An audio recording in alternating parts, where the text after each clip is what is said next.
Hey, I'm glad I don't have to announce the game tonight. That's all I can say. Jerry, how are you? Rhino, what's Good, going on, buddy? good.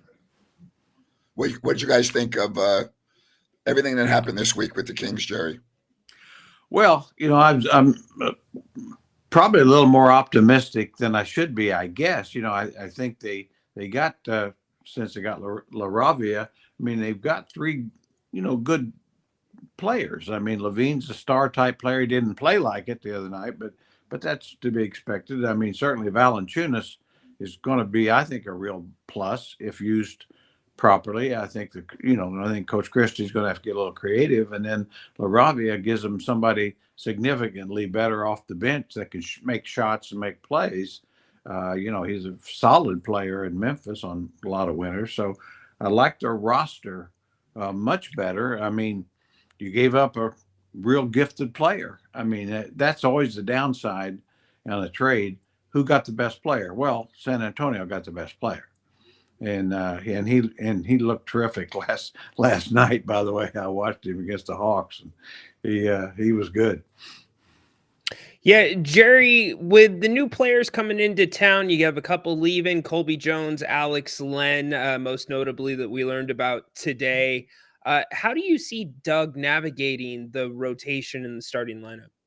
Yeah, that's a great question. I think that's going to be the hard part. I mean, you got a few more players that need to play. I think the only real weakness, I mean, from a roster standpoint, is really a playmaker backing up Monk. I mean, I'm hoping Devin Carter can be that, and he needs to be that. Where he was taken in the draft and all, he's got to show more of a complete game, I think, as we go. But LaRavia gives him, a small forward that can shoot the ball, and he and Keegan, are similar size. He's not near as athletic as Keegan, but he's a better shooter, probably a little more skilled. And Zach Valanciunas and Domas. I mean, you got to find a way to play Valanciunas more than 10 minutes behind Domas. I mean, and so which means they got to play together, and I think they can. I mean, they have an international ball, and they both shoot threes, better percentage than most of the so-called shooters. So, Yeah, I think it's highly unlikely that Carter will be that guy this year. See, that's to me a problem. I don't think Devin Carter is going to be able to improve from where he is right now to be that guy this year. Yeah, Jerry, that's a concern. Yeah, I mean, really, I mean, he's going to have the opportunity to show it, and he really needs to. Who else can they put in there behind Monk? I mean, Keon Ellis is certainly a better player, but he's not a real playmaker per se either. I mean, he can do it better than Carter right now, but so yeah, a little concern there for me. Jerry, if you're Doug Christie, what's your biggest concern about having Devin Carter on the court? Um, he hadn't really established that he can shoot the ball well enough. I mean, I think that I really don't worry about that quite as much as I do the playmaking. I mean, I think this is a team now with a little more balance to it. You really got to be able to find shooters. I mean, Monk is very good at times. At times he over dribbles and tries to do too much himself. Getting back to the scoring part, and they really, what this team needs is another guy who can go out there and find the offensive players and not look for himself first all the time. And I don't know if Carter can be that guy. What move outside of the Kings impressed you the most, Jerry? Well, I mean, I think the Lakers have really solidified themselves. I mean, obviously getting Luka and then now Mark Williams, very lively. Of course, he's one of those guys that's hurt a lot, but he's been healthy. And when he's healthy, he's a double rim protector. And with Luka and LeBron, guys that can really throw lobs. Yeah, I think they really helped themselves. They didn't want to give up Dalton Connect, but you're not going to get something really good if you don't. And so I like what they did. I mean, I think I was trying to think of some other teams that probably helped themselves. I'm not sure Golden State did. They're different. I think probably got a little better because Jimmy Butler will be good for the rest of the year. But they lost Wiggins, who was playing very well. Yeah. I kind of like it from Miami's point of view. They got rid of a problem that they didn't really want anymore, and certainly didn't want to pay going forward. So they got rid of that, and they got cap room. Plus they got Wiggins, who will definitely be able to play for them and help them. I think the Clippers got better. Yeah, I mean, that's another one. Yeah, certainly. I think just getting Bogey here lately, I mean, he's going to fit perfectly with off the bench shooter with the Harden, ball dominant guy that'll find shooters. I know fans aren't going to want to hear it, but San Antonio being able to get Fox and not giving away those unprotected first-round picks and not giving away Castle, you got to give some credit there, Jerry. But at the same time, now that we've seen the trade deadline in the market, I think the Kings got pretty good value in terms of draft compensation and Zach LaVine. Yeah, I do too. I mean, it's one of those things where, I was hoping they could trade Fox and get, two things, like another young lively wing, a Sochan or someone like that. But as it turns out, I mean, certainly LaVine is a more talented player than Sochan or Castle or any of those guys right now. He didn't have a good opening game, but he will. I mean, the guy's really gifted. I mean, I know Grant knows this. I always remember a guy I respect a lot, Jim Peterson, really was, when he was young, was just saying this guy's going to be a star, and just has to sort a few things out. And he's been a two-time All-Star, and so he should be in his prime. The tough part is just fitting it all together.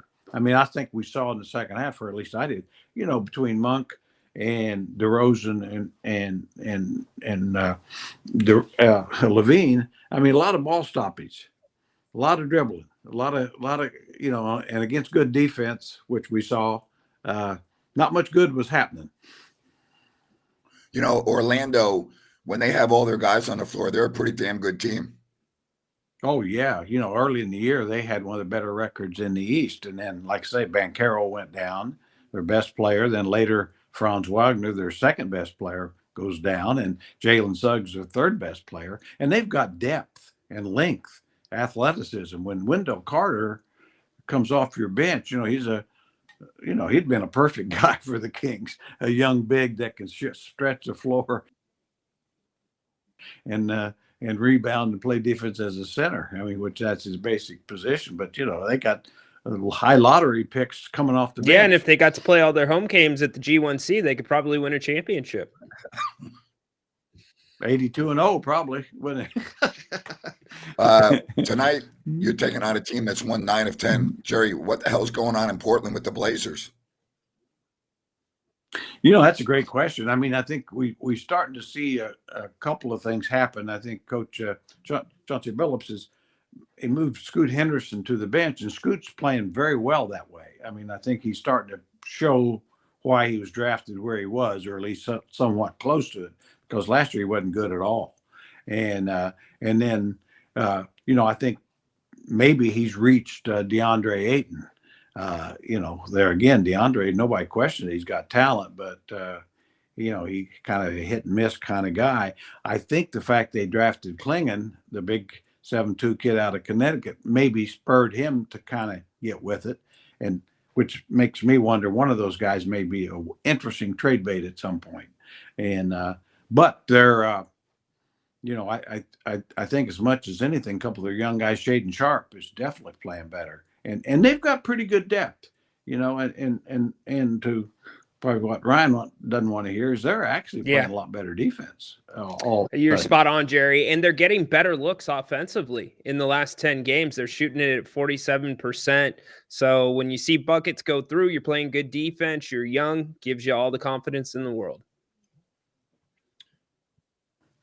Yeah, the Kings really need this one. I mean, it's the way the West is. You just can't lose ground. And I like to say, I mean, it's a little bit concerning because, like you say, I mean, San Antonio's behind them, and it's one thing. Most of the other San Antonio's probably going to start making ground. Well, the other part is this is the last quote unquote easy stretch of your schedule that we thought was last night, and you lost. You got New Orleans 3 times before the break, and they're a mess. You got Dallas, who knows if AD will be back. You can't be losing these games. No, because like you point out, I think AD will be back at some point, and they'll start winning more games.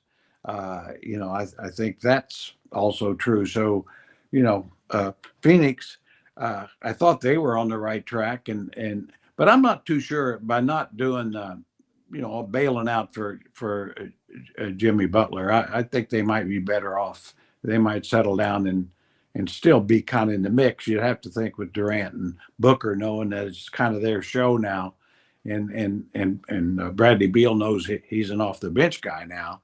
It might work, and I liked the center they got. Gives them a defensive presence, and they got rid of Nurkic, which is probably a positive going. You better hope too. So with that tax payment that Matt Ishbia is going to be paying now that the trade deadline's over. My goodness, Jerry, what about the Lakers? Do you see them better in the short term? To me, it seems a little bit more of a long-term play. Well, it's definitely a long-term, I think. I mean, I think they can be better short-term. I mean, you add Luka, you add Williams, you lose Connect, which is a key guy, or a nice young rookie, not a key guy, and of course Davis. But I kind of think they're more balanced. I could see them really pushing it for the top 4. I really could. I think the first few games with Luke, it's all about Luka and James, how they fit together.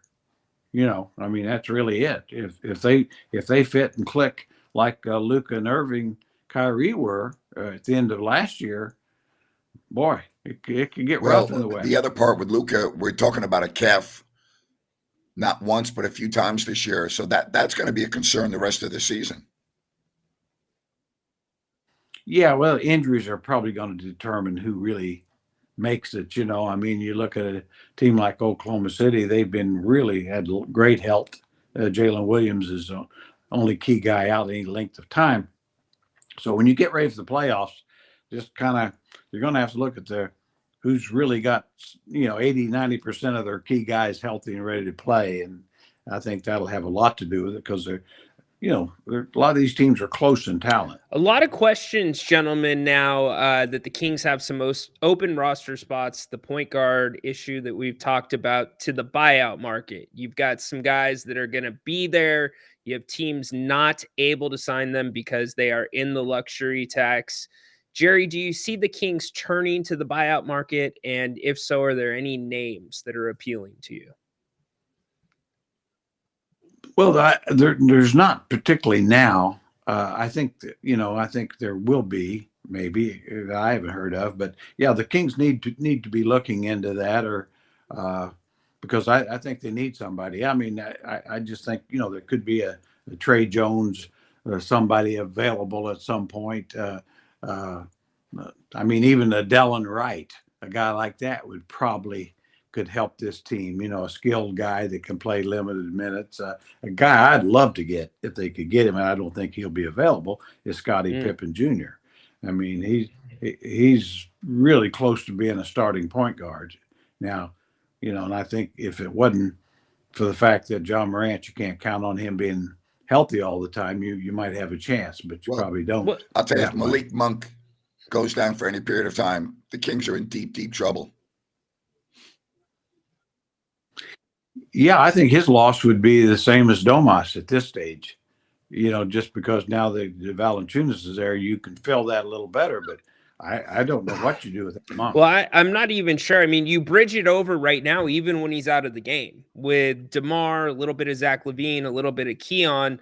But Doug's going to have to be able to turn to somebody to be that backup and somebody that can handle the ball. Jerry, I've kind of advocated over the last 24 hours that it might be time to give Mason Jones a look, the two-way guard. Watched a lot in Stockton. If you're familiar with his game, what do you think about that, Jerry? Well, he looked he was better in the summer league than Keon was. And I know that was one of the concerns at that time in the summer league. It was they're trying to make him the playmaker, the point guard, and that really isn't who he is. I mean, he's a off guard, great third guard type thing. I mean, he can do it in a pinch, short time, but anyway, yeah, Mason Jones, I wouldn't disagree with that. I mean, if you can't find somebody, I know they would prefer to find a veteran guy that's kind of been there and done that a little bit more. But if they can't, I think it's worth a try because, like I say, he's did a nice solid job in the G League as well, like I say, Summer League. And here's the question I have: are the Kings better right now than they were 72 hours ago? Right now? Yes, the Kings are better right now than they were 72 hours ago. Jared? They are potentially better. They have a better roster, but now it comes down to fit, coaching, quick adjustments, all those things. But the roster is better. The roster is better than it was. It's deeper, but it's got to fit. And I don't think they can play necessarily exactly the same way. I think probably is, my opinion is one of the, DeRozan or Levine, one of them almost has to go to the bench as a sixth man. To me, you can't take Keon Ellis out of the lineup.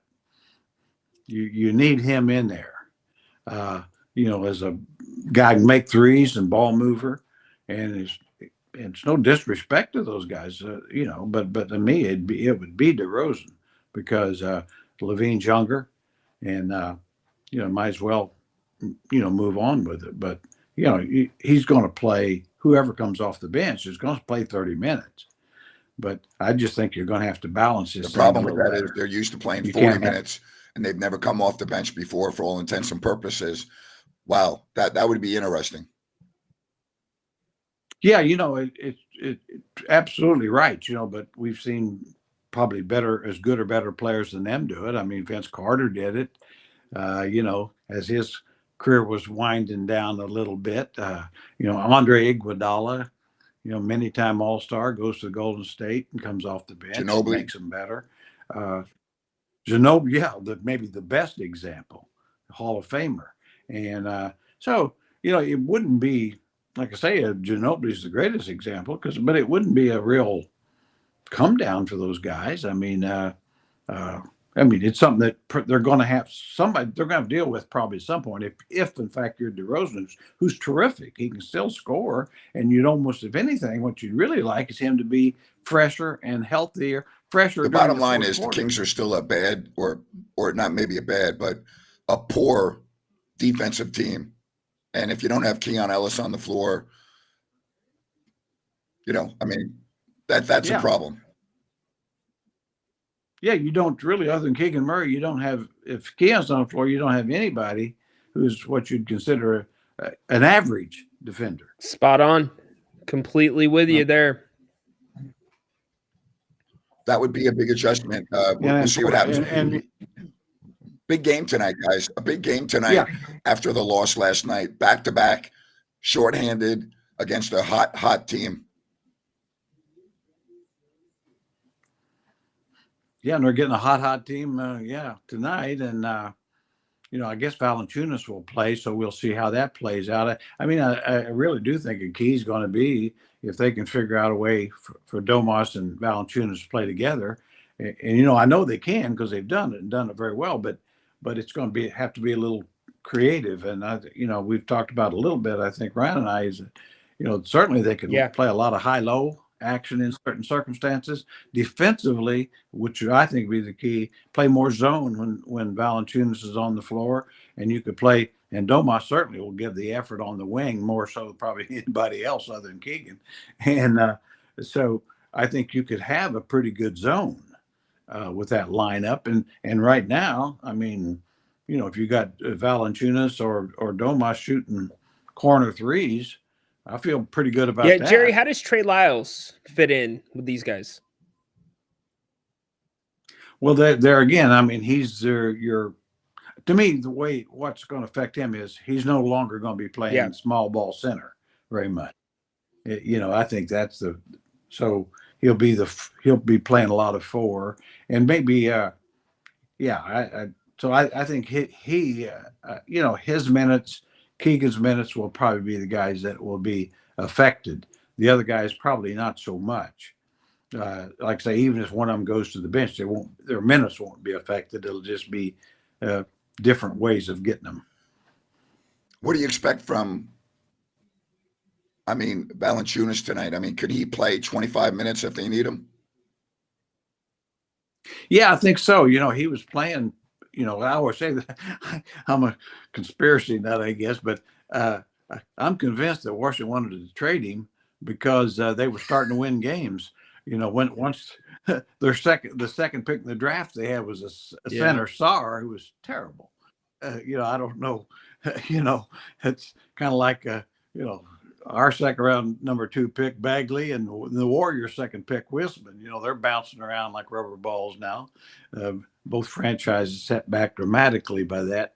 But once Valanciunas was starting, he put up big numbers. 18, 20 points, 10, 12 rebounds. I say with Valanciunas, people forget the guy's played in 60 playoff games in his career. He's played on a lot of winners as a starter in Toronto and Memphis. He probably is best served as a backup now, but he is a starting center. He'd still, he's better than Nurkic and guys like that. He had a great public workout at the Golden One Center a couple of weeks ago in front of 17,000. Yes, he did. Yes, he did in limited minutes.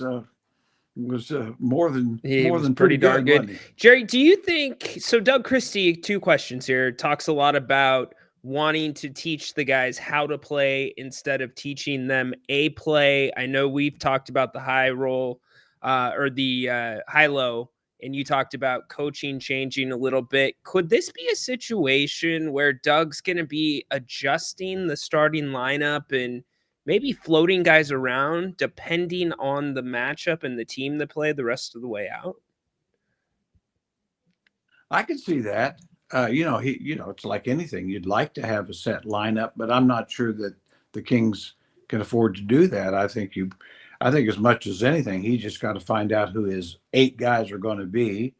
And figure out, I want to play these. I might not start this line out of this 8. I'm going to start this 5 tonight. Maybe the next game I might start somebody else, but make sure who his top guys are, the minutes, and where they're most effective. And I say, Grant and I, we talk about that all the time over the years. And I say, as a coach, and it's tough for him right now with all these new guys, but only 2 things you can do once a roster's there is motivate them, get them ready to play, and utilize them correctly. Now, the utilize them correctly is going to be the tough part now, because you got 3 new guys that need to play, and how are you going to get the best out of it? As far as changing the lineup, name me a good team that's done that.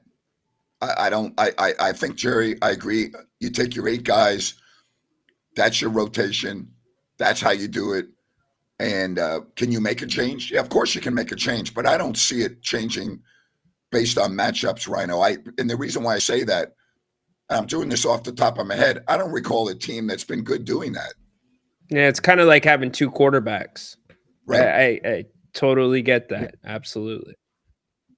Yeah, I think the only thing to your point, Rhino, and I totally agree with Grant, is that right now I'm not sure what your lineup is. And that's that's the conundrum. You might say, well, this is how I want to play with these 5 guys every night. And then you're 4 or 5 games into and you say, boy, I can't do that. And to Grant's point is if you're a good team, you got to be set. But this isn't a good team. Well, they got a role player from Memphis who can shoot. He's a solid shooter. He's not great defensively. He's a role player.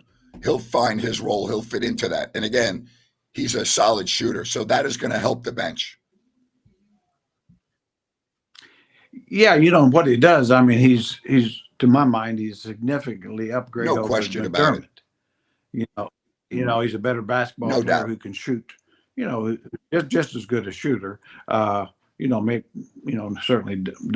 McBucket will have his moments. I don't mean to slap on him because he's been that guy. But But yeah, I think so. But you still got to figure out now just exactly how much does he play? Who's he play behind? Or can he play with Keegan? That all these things, and I guess that's where I think it's a tough part here. We've got, the games before the All-Star break. I think it's just going to be a mix and match and try to find out. Have some idea what you think you want to do, and then during the All-Star break, try to make the decisions to go forward. And probably make the changes that need to be made as far as how you're going to play offense. And we need to remember who LaRavia was playing behind. He was playing behind Jalen Wells. He's playing behind Jaren Jackson Jr., some pretty darn good players out there in Memphis. You said something about, and I think it stuck out to me the most, was how to use the guys properly. And again, I go back to the point guard position. I don't think you're using Zach LaVine properly. I don't think you're using DeMar DeRozan properly. And I certainly don't think you're using Domantas Sabonis properly if that's who you have to run the offense through as the administrator. Well, like I say, there's, I mean, it's a case where, so many ways you could go at the offense because you got a lot of talented offensive players, but quite honestly, I think those adjustments, you can maybe sort that out as you go easier than you can the defense. You're going to have to find a way to get this defense better because you're not going to win games if you're giving up 125, 130 every game.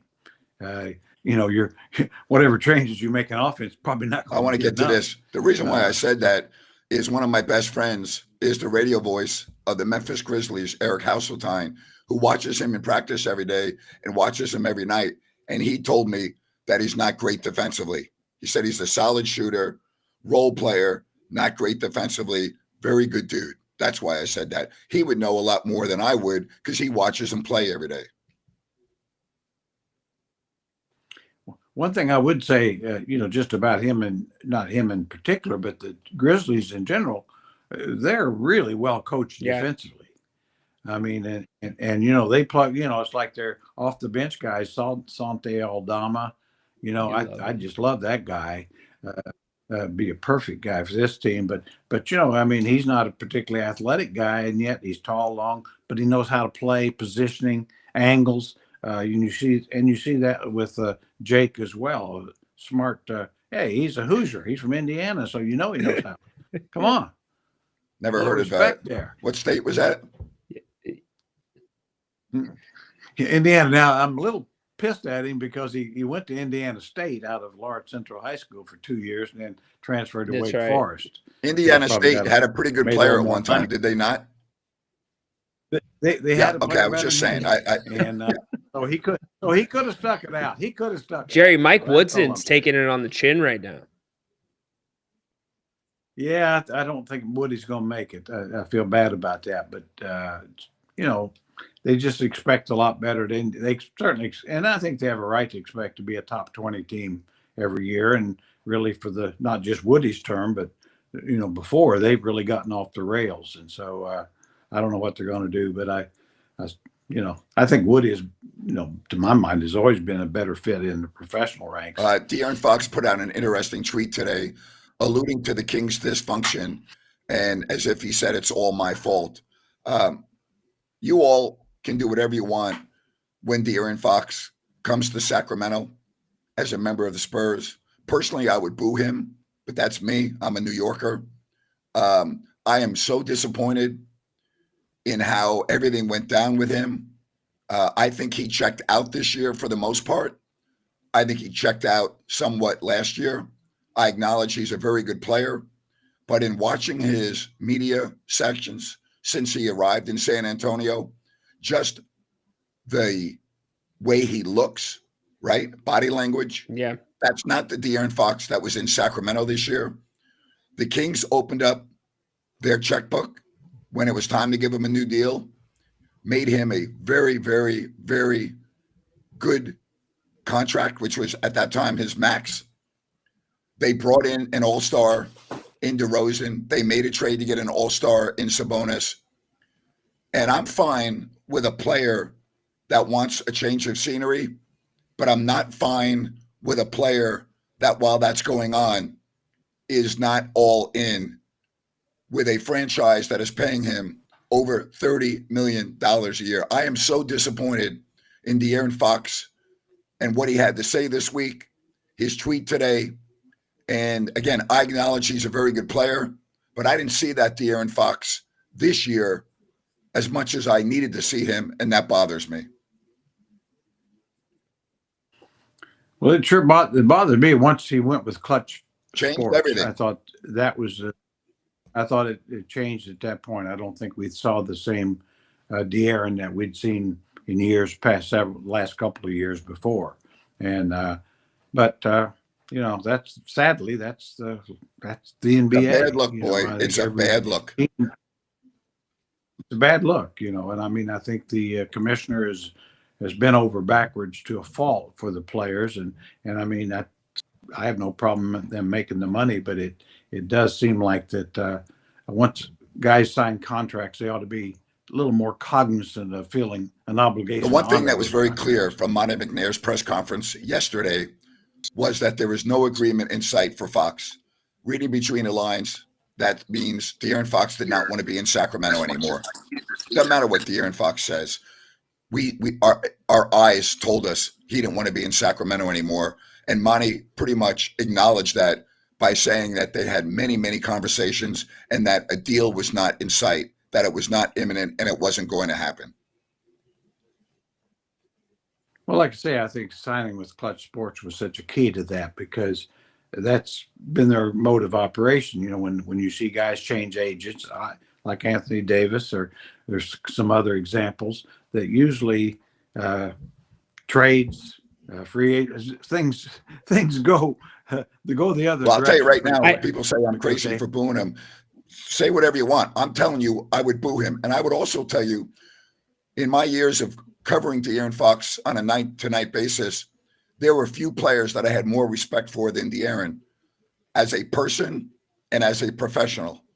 Jerry, we used to talk to him every night before the game. Loved talking with him. Loved how he played. Loved everything about the guy. I was a huge De'Aaron Fox fan. Huge. I have really been disappointed in him the last 2 years, not talking to the media for 3 weeks last year, his absurd post-game press conferences at times, his lackadaisical appearance on the court at times, his body language. I mean, even before Tyrese Halliburton was traded, he was kind of moping. And, you know, then all of a sudden Sabonis comes in and he perks up and he's the Denver player. I'm sorry, that doesn't sit well with me. Just doesn't. Well, it will be interesting to see how it plays out long term in San Antonio because, I mean, that chapter, there's other chapters to be written down there, whether he and Wembanyama could go to championships and all that. I mean, there's a long way to go before all that happens. Maybe it will. I don't have any dog in the fight anymore, but they're still like 12th place. And so they got a way to go. It's not like they're just in 12th place. They're going to have to get they got a way to go. And, you know, it's like I always say too, the other thing, the argument was, well, they got Fox without giving up any of their guys they didn't want to give up. And that's true. And that's a credit to them. They didn't want to give them up. But do they know yet how good they are? You know, I mean, they wouldn't be the first franchise that's had guys they really liked it. That's a great point right there. Hey, Ryan, let me just tell you about New Works Plumbing. They've got a fix for you. They're available around the clock, 24/7. Give them a call, or you got SackSilversPlumbing.com. I like NewWorksPlumbing.com, NEWWRXPlumbing.com, New Works Plumbing. They've got a fix for you. And don't forget about Sunrise Landing in Calusa. You go to CalusaSunrise.com, and they will have all the information that you need on these beautiful models at Sunrise Landing from Blazona Development. Check it out now. Sunrise Landing by going to CalusaSunrise.com. And before we get off the air, Rhino, I will let you handle the Bennett's read today. Okay, buddy? Yeah, of course. We'll get that in just 1 second. I just wanted to put a little bow on this De'Aaron Fox conversation. I think what bugs me the most, on top of what both of you have said, is if you want to be a Jimmy Butler and you want to be a problem, be a problem. You know, and I think that it caused this kind of, I don't want to say a PR nightmare, but a real confusion with the fans amongst, well, Fox is this great guy, and we're not saying he's a bad guy, but if you're not happy, be not happy. Publicly say it. Be who you are. Don't paint this pretty picture and a play on words and this, that, and more or less a passive aggressiveness. And he's always been a sensitive guy. And you're seeing that right now with these tweets today, and so whether you boo him or not, I would rather somebody, don't be a wolf in nice dress or in a nice suit. Just be a wolf, it's kind of bugs me. But really quick, guys, we've got 2 calls, if you don't mind. Go ahead. And callers, we're going to keep it brief. We're not going to be super long. So get in, get out. GP, what's going on?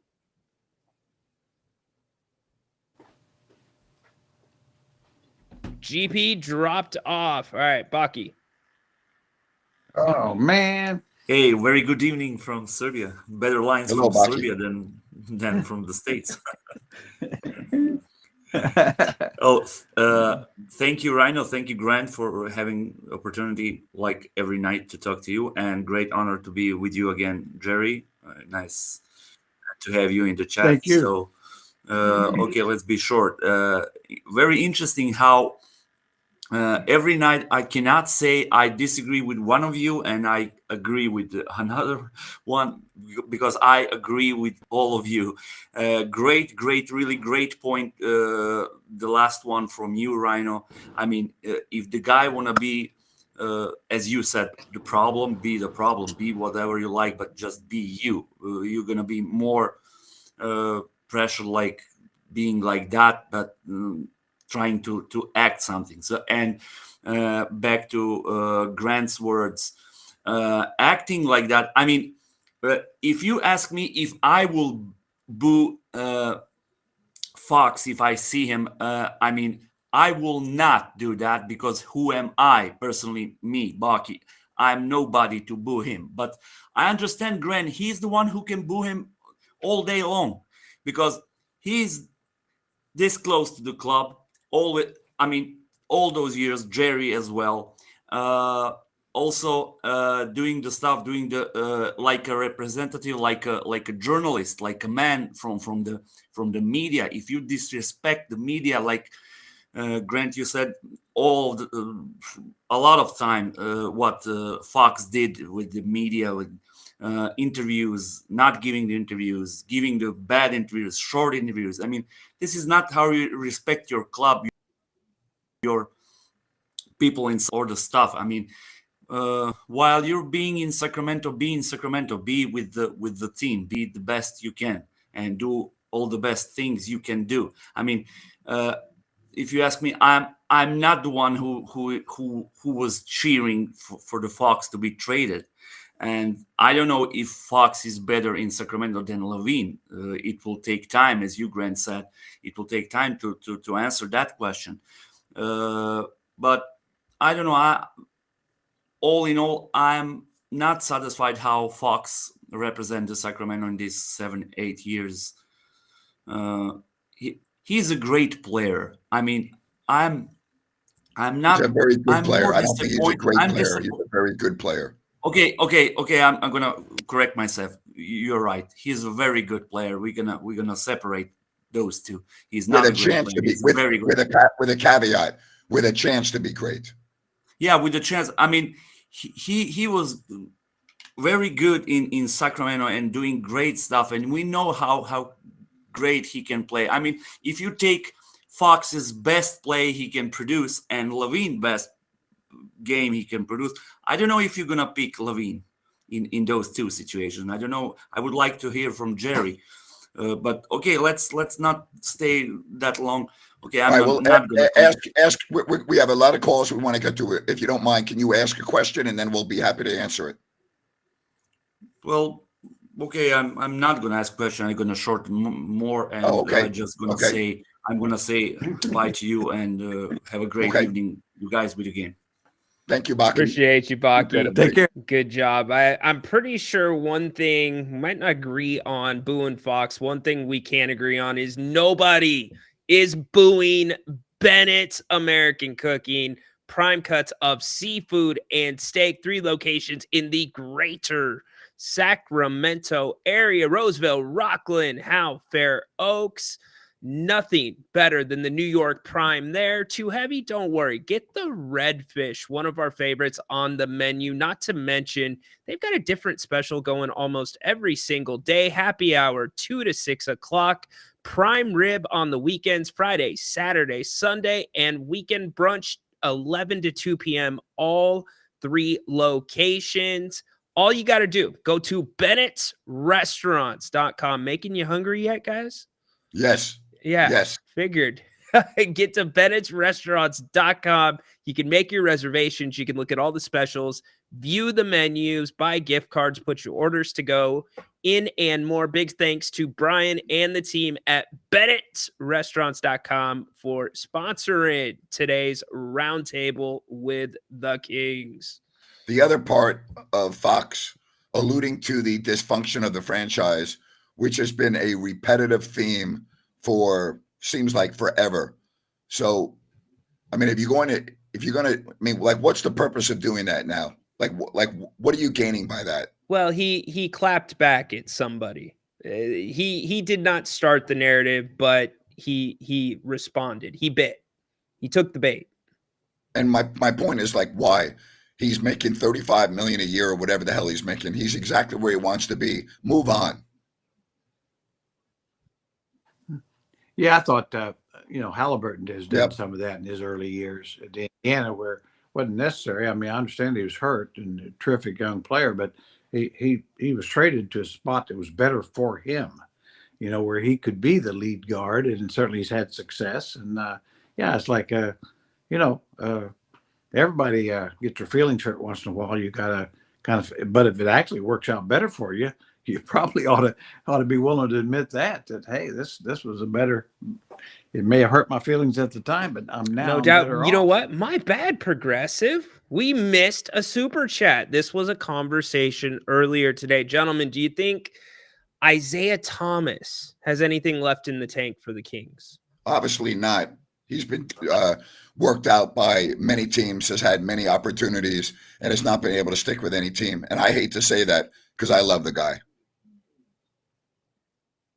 Yeah, one of the all-time great guys. And I mean, I think he could come in. I think he can score in this league still.